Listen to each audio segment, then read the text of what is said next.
Hi Teen Titans, ito po si Ramil, ang inyong team leader. Bali ngayon, explain ko kung anong makikita natin sa loadextreme.ph. Ito ay isa sa dalawang web page na binigay sa atin ni V-Mobile. Okay? So, itong loadextreme.ph, may makikita tayo ditong home, about, products, resources, announcements, facts, and contact us. So, isa-isay natin sila. So, sa about, dito nyo makikita yung mission and vision ng company. Sa products naman, dito nyo makikita ang mga updated na product list. Dito sa baba, makikita nyo yung may matitipid yung discount, no? Nandyan lahat yan, yung SRP nya at yung makukuha nating discount pag naka V-Mobile tayo. And yung mga product updates, yung mga bago na naidadagdag na wala pa dun sa product list natin. So punta tayo ng resources. Andito ang mga scanned na brochures, no? Kung wala sa atin yung physical na brochure, pwede rin tayo mag-download. So nandito yung product guide natin, price list, quick guide para sa mga nasa ibang bansa na wala sa kanila yung mga kit. Pwede natin dito yung tingnan, no? Updated siya.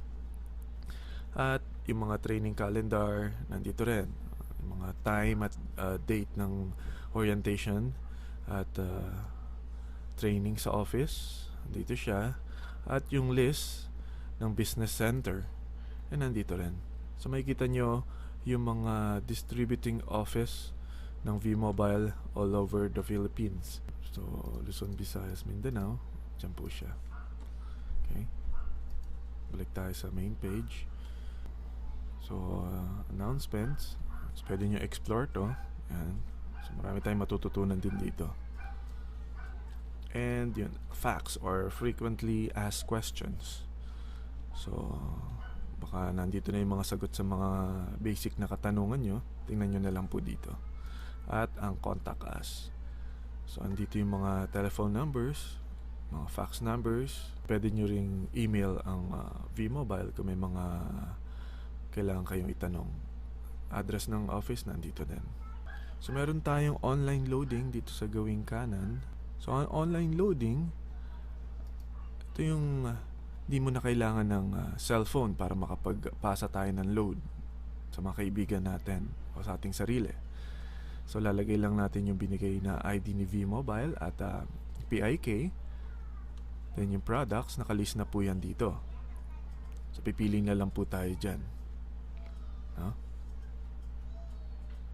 So pili po tayo ng Globe Autoload Max 100.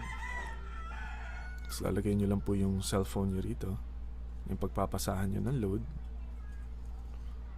and yung email nyo. So yung next, load wallet transfer. So ito naman, ganun din, lalagay nyo yung ID nyo, PIK, yung amount na ilo-load nyo sa kapwa nyo technopreneur or sa retailer nyo, and yung ID number nila para malaman ng system kung kanino niya ibabato ang load, at cellphone para ma-receive naman yung confirmation nung pagpapadala nyo, and yung email nyo para meron din kayong confirmation. Piso incremental auto loads, no? So ito naman yung mga patingi-tingi na load, pwede rin from 20 to 150, Globe and Sun lang. So wala tayong smart dito. So ganun lang, pili lang kayo then yung amount, kung magkano, cellphone number, and email.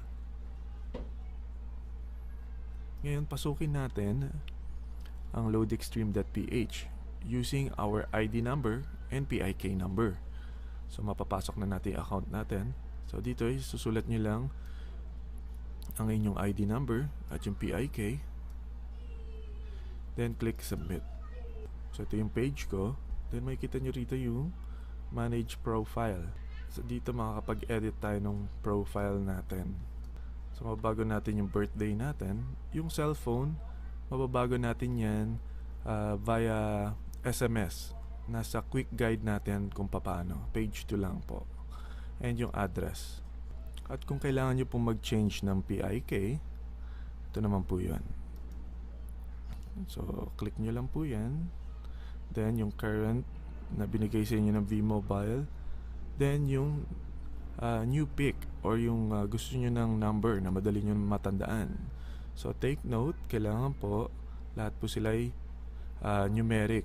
6 digits lang, then all numeric. List Techno user. So, dito nyo naman makikita yung mga napagbentahan nyo o nabigyan nyo ng mga access cards. So, dito makikita nyo yung mga pangalan nila, yung Techno user ID nila, cell phone number and address, at yung available balance, kung magkano pa yung pwede nilang i-load, at yung sales nila. So, may silip nyo rito yung mga transactions nila. So, lagay nyo lang po dito yung date. At makikita nyo na ang mga sinend nila na products. At kung kanino nila sinend, date, nandun din. Next, dito natin naman makikita yung 20 na access cards na nakatag sa atin. Meaning, nakaprogram na po ito. So, once na ginamit ng mga Techno user natin, ang kanilang mga Techno user card, automatic na mapupunta sa atin yung 1% override. So, dito makikita nyo, meron pa akong mga unregistered access cards. Yung iba, registered na. Iba naman, unregistered. Ito rin yung transaction history natin, yung mga pinasa natin sa mga Techno user or Technopreneur natin, mga ka-member. So, makikita nyo yan dito. So, yung running balance natin, makikita natin yan dito. Yung laman ng ating load wallet ay nandito sa available balance under transactions list. And dito naman makikita ang mga transfers at mga GRO credit natin. So, very transparent ang system ni V-Mobile. At kung gusto niyo malaman kung saan napupunta ang 1% override, nandito po yan. No? So, makikita niya credited at yung pangalan and yung magkano yung mga kinita nyo. Ito yung mga 1% nyo na kinikita. So, kahit wala kayong gawin, pero once na ginamit yan ng mga Techno users nyo, yung access card, check na may babahagi sa inyo nakita. At pag magre-request reload kayo, meron din tayo niyan. So, pwedeng SMS, pwede rin dito via online. Ito yung pag magbabayad tayo sa bangko at kailangan natin siyang request yung reload natin. So, click nyo lang po ito. Lagay nyo lang yung PIK nyo. Ito po, may sample po dyan. Yung amount na dineposit nyo. And yung branch. Or reference number, no? Then, yung cellphone nyo. Nandito na. Yung date and time. Makikita nyo po yun dun sa may bank slip na binigay sa inyo ng bangko. So, yun lang po.